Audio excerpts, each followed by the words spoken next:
Salut à tous, c'est Langvar, bienvenue sur ce tuto pour Amsel Suite, donc le logiciel qui permet en fait de regrouper l'ensemble des outils pour confectionner des mondes et gérer ses campagnes de jeux de rôle.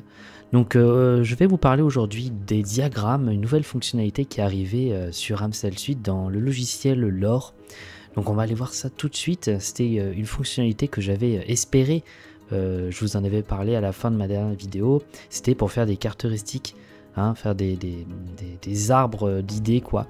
Donc du coup maintenant c'est intégré directement dans le logiciel. C'est génial. On a du coup deux types de diagrammes, les simples et les avancés, pour vous montrer rapidement ce que ça peut donner. Donc un diagramme simple, c'est un diagramme de type hiérarchique. Donc vous avez une idée source qui se subdivise en d'autres idées qui elles-mêmes peuvent se sous-diviser, vraiment de type pyramidal. C'est un format assez rigide, hein, on ne peut pas déplacer les choses, hein, c'est prédéfini. Mais bon, si vous avez une idée assez claire de ce que vous voulez faire, voilà, ça vous permet de l'utiliser rapidement. On a également les diagrammes avancés. Les diagrammes avancés vous permettent de faire déjà un peu plus de choses. On va plutôt regarder dans cet exemple-là. Donc là, cette fois-ci, on peut bouger les différentes idées, les différents rectangles. On peut faire des liens, on peut les défaire, les colorer, rajouter des textes. Enfin bref, c'est vraiment assez complet. Mais je vais vous montrer concrètement comment ça fonctionne. Hop, je vais effacer ça. Donc sur votre droite, vous avez nouveau diagramme et vous pouvez choisir donc le simple ou l'avancé. Bon, le simple, il n'y a pas grand chose à en dire. Vous avez, comme je disais, votre idée centrale. Vous cliquez sur la flèche qui descend et vous en avez une seconde. Et là, vous pouvez créer une suite d'idées qui sont reliées. Voilà, dans le mode simple, les choses se mettent automatiquement. C'est vraiment fait pour aller assez vite. Et dans le diagramme avancé, là, vous avez un peu plus de liberté, un peu plus de choix créatif. Alors, vous avez votre idée centrale. Vous pouvez la développer dans la direction que vous voulez. Donc, mettons que votre idée centrale, ça soit une ville. Donc, voilà, vous voulez synthétiser, schématiser les possibilités, les différents sujets autour d'une ville. Et bien voilà, on va faire la ville de Dell. À ma droite, là, j'ai une fenêtre propriété qui s'affiche automatiquement dès que je clique sur une forme. Donc, je peux mettre Dale, Dale capitale. Je vais mettre capitale du Nord. Si vous avez créé une page, bon, moi j'ai créé une page pour Dale, mais si vous avez créé du coup une page en lien avec le sujet que vous traitez, eh bien c'est pratique puisque du coup vous pouvez le lier directement. Ainsi, ça vous permettra d'aller sur le sujet, sur la page de votre sujet que vous avez créé. Donc c'est plutôt pratique pour naviguer rapidement. Une petite note, les PJ s'y reposent actuellement. Voilà. Donc tac, donc comment ça se présente? Donc vous avez le titre, la légende, en haut à gauche le lien que vous avez affilié et vous avez la note en haut à droite, les PJ s'y reposent. On peut aussi aller dans l'onglet Images pour y ajouter du coup une illustration, donc ça vous emmène sur votre inventaire, vous choisissez l'image qui vous plaît et vous l'intégrez directement. Alors l'image remplace le titre, donc à vous de voir si dans la légende du coup vous restez sur la capitale du Nord parce que vous comprenez qu'il s'agit de Dell, ou si vous voulez le changer et mettre Dell, voilà par exemple, comme bon vous semble. Alors maintenant, la grande force du logiciel, c'est sa simplicité puisque vous n'avez qu'à cliquer sur les flèches parmi les points cardinaux pour créer automatiquement une nouvelle idée qui est liée à une nouvelle forme par un lien. Donc du coup, si je suis toujours sur mon exemple de la ville de Dale, eh bien je voudrais visualiser l'ensemble de mes PNJ. Là, je voudrais mettre un PNJ de type marchand. Donc j'ai oublié le nom du marchand, donc je vais voir ça tout de suite. Gundrick, voilà, hop, je triche un peu. Alors Gundrick, donc Gundrick, le marchand, sa page. Donc comme j'ai dit, vous pouvez lier hop, des pages au sujet de votre idée, de votre forme. Gundrick, je vais également lui ajouter une illustration parce que je trouve ça plus sympa visuellement. Hop, du coup le marchand, vous voyez, ça devient la légende, donc je vais plutôt mettre Gundrick, puisque l'image a remplacé le titre. Voilà, donc pour moi c'est plus clair, Gundrick, j'ai son lien, donc si je clique dessus, j'arrive effectivement sur la page de Gundrick. Je sais qu'il est affilié à la ville de Dale, puisque j'ai mis dans mon template que je voulais le lieu. Donc si je clique sur Dale, je retombe sur la page descriptive de Dale. J'ai aussi le lien vers sa boutique, comme ça je sais les différents articles qu'il propose.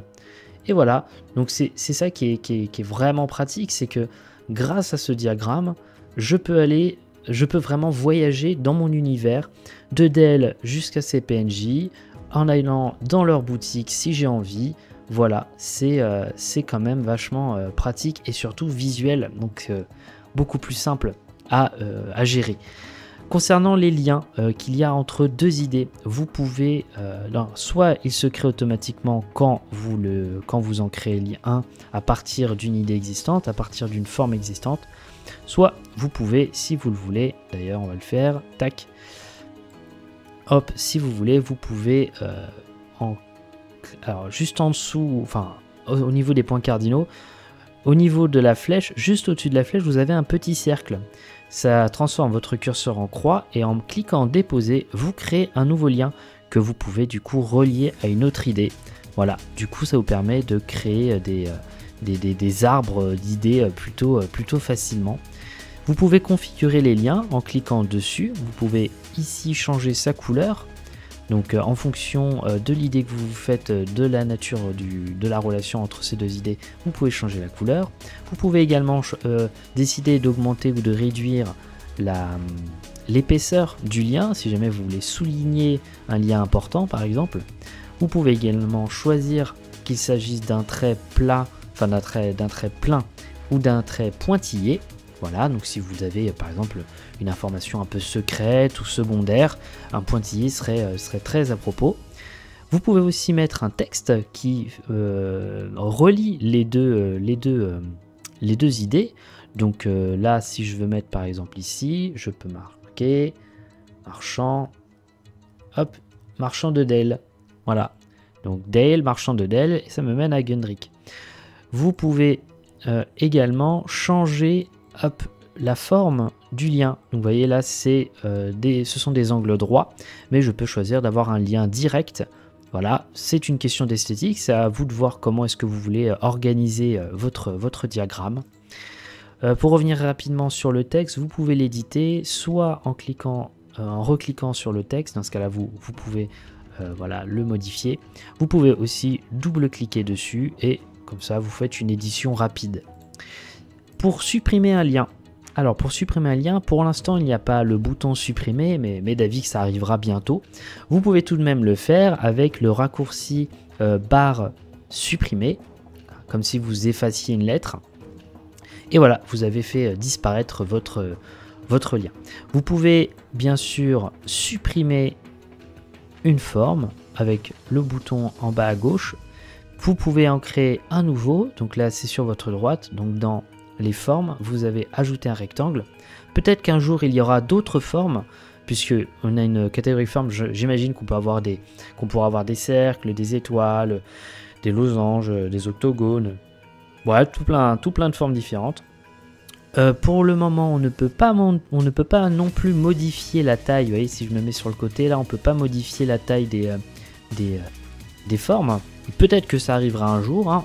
En attendant, bon, ça fonctionne très bien comme ça, mais voilà, ça serait plutôt cool, je pense. Voilà. Et puis voilà, vous avez l'essentiel au niveau technique de comment utiliser le diagramme. Maintenant, je vais vous montrer des exemples concrets à quoi ça peut vous servir. Alors, je vous avais présenté du coup le Panthéon, hein, qui est classique si jamais vous voulez créer une cosmologie, cosmogonie, je sais plus c'est quoi le mot. Bref, si vous voulez faire un lien avec les dieux, le diagramme simple est suffisant.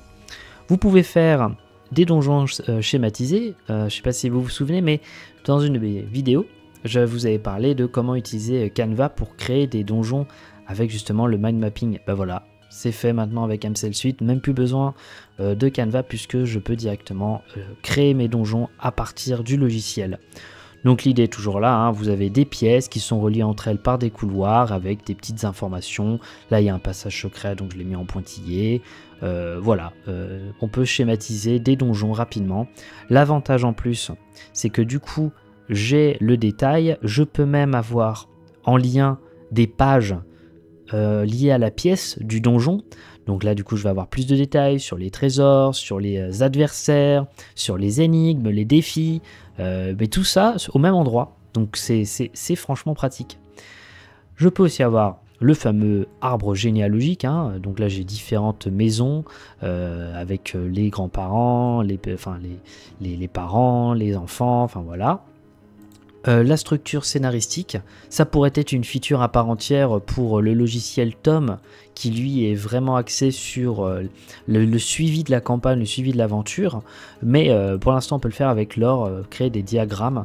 Ben voilà, j'ai une visualisation complète de mon aventure avec tous les différents scénarios et embranchements possibles, donc avec mon introduction, les premiers choix, les conséquences, ce vers quoi ça va mener, peut-être une petite voie optionnelle, voilà, je mets des petits pointillés pour l'exemple, et le grand final, voilà. Donc pareil, si vous cliquez dessus, vous pourriez avoir la page qui décrit le scénario. C'est pour ça que je dis que cette fonctionnalité aurait sa place dans Tom, plus qu'on aurait du coup accès directement aux chapitres, aux actes et aux scènes que traite justement le diagramme. C'est une idée. On peut aussi avoir, donc je vous avais montré la fameuse diplomatie, hein, avec les différentes factions, les liens qui les unissent, les alliances, les rivalités, les guerres, le commerce, bref, en un clin d'œil, vous avez une visualisation de vos relations entre factions. Vous pouvez aussi imaginer une alternative avec les différents personnages. C'est de là sont amis, c'est de là travaillent ensemble, lui ils sont en rivalité, ils sont ennemis, bref, les différents liens qui les unissent.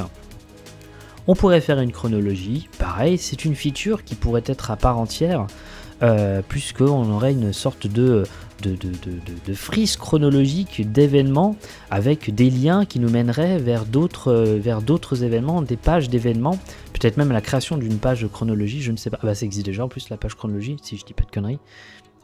Juste je vérifie 2 secondes, petit hors sujet. Chronique, j'ai vu chronique. Voilà, chronique, bah, vous imaginez une page chronique, voilà, le volcan entre en éruption, sur la page le volcan chronique, le volcan entre en éruption, bah voilà, vous avez directement l'événement historique qui est décrit, le chapitre 1 pour mon scénario, le donjon vert, donc voilà, on peut suivre dans le temps l'histoire du monde et l'histoire vécue par les personnages, c'est très pratique. Les voix, les différentes voix, si jamais vous voulez synthétiser de manière visuelle un système de jeu, une mécanique de jeu, eh bien vous le pouvez grâce à MCL Suite, vous pouvez créer par exemple là, j'ai la classe du magicien, je peux visualiser qui peut aller dans la magie blanche, la magie noire, en cliquant dessus je pourrais avoir une page système, système de jeu qui me permettrait du coup de consulter les différents sorts, les capacités, voilà, même pour le MJ et pour le joueur, pouvoir visualiser de cette manière les embranchements d'évolution de son personnage, c'est une manière de faire. On peut également imaginer ça sous format arbre technologique, hein, si jamais vous voulez, je sais pas, ajouter de la stratégie, de la gestion, du développement dans votre campagne, eh bien pourquoi pas, voilà, vous avez votre ville avec les différents embranchements technologiques, les possibilités stratégiques, gestion, bref. À vous de voir avec votre imagination ce que cet outil peut vous offrir. Le world building, alors oui, hein, si jamais vous souhaitez vous lancer dans la création du monde, eh bien le diagramme peut être un excellent allié pour justement visualiser le monde dans son ensemble. Donc là par exemple j'ai les cultures, les elfes, les orques, je peux avoir les nains, les hommes, à chaque fois je peux par exemple relier à des royaumes, par exemple à les elfes, les elfes sylves, je pourrais avoir voilà, les fameux aux elfes, et à chaque fois avoir une page qui décrit les espèces, leur histoire. Je peux ajouter un nouveau rectangle ici. Je pourrais parler par exemple de la géographie. Je pourrais parler de, je sais pas, je pourrais parler de l'histoire du monde. Voilà, ça me permet moi en un clin d'œil de visualiser mon travail aussi, de savoir ce qui me reste à faire, de savoir ce que j'ai déjà développé et de naviguer aisément pendant les parties. Enfin, vous imaginez pas le temps gagné rien qu'avec cet outil-là pour pouvoir naviguer plutôt que sur le côté sur la liste. Enfin bref, en un clin d'œil, vous avez visuellement l'ensemble de votre univers qui est représenté. Donc, et vous avez de la place, hein. Vraiment, y a de quoi faire. Hein. Et au pire, vous en créez de nouveaux. Hein. Mais franchement, c'est vachement pratique. Hein. Pour l'organisation, bah là, admettons, voilà, vous êtes bordélique, vous souhaitez organiser votre séance de jeu, bah voilà, vous pouvez, pourquoi pas, hein, utiliser le diagramme pour organiser votre soirée. Donc la soirée de jeu de rôle, faut faire mon ménage, les courses, cuire le gâteau, imprimer les feuilles, aller chercher les joueurs et les joueuses, le début de séance, la fin de séance, voilà, pourquoi pas, c'est une utilisation. Hop, voilà. Ben voilà, vous avez grosso merdo l'ensemble des fonctionnalités qui vous ont été présentées pour le diagramme. J'espère que cette vidéo vous a plu. Sachez aussi que vous pouvez rejoindre le Discord de MCL Suite. Il y a aussi un Reddit. Vous pouvez poser vos questions. La communauté est très active. Et l'équipe est vraiment géniale. Ils se tiennent vraiment au courant des propositions des joueurs et des joueuses pour améliorer le logiciel. C'est vraiment, ça fait vraiment plaisir d'avoir une équipe aussi active que ça. Sachez aussi, alors je n'ai pas de lien affilié, hein, c'est vraiment parce que j'adore ce logiciel. Sachez que maintenant il vous propose deux types de prix, enfin deux prix différents. Vous pouvez acheter le pack Lore et MCL, enfin le pack MCL, Lore et Tom pour 50 €, toujours, hein. Moi c'est ce que j'ai acheté. Mais si vous voulez, si ça vous convient pas d'acheter les deux logiciels, bah vous pouvez maintenant les acheter séparément. Pour 20 € moins cher, vous pouvez avoir soit Tom, soit Lore. Donc c'est beaucoup plus accessible en fonction de ce que vous voulez. Voilà, vous avez cette liberté. Bon, bah j'espère que cette vidéo vous aura été utile. C'était Langvar pour l'écran du MJ. Ciao!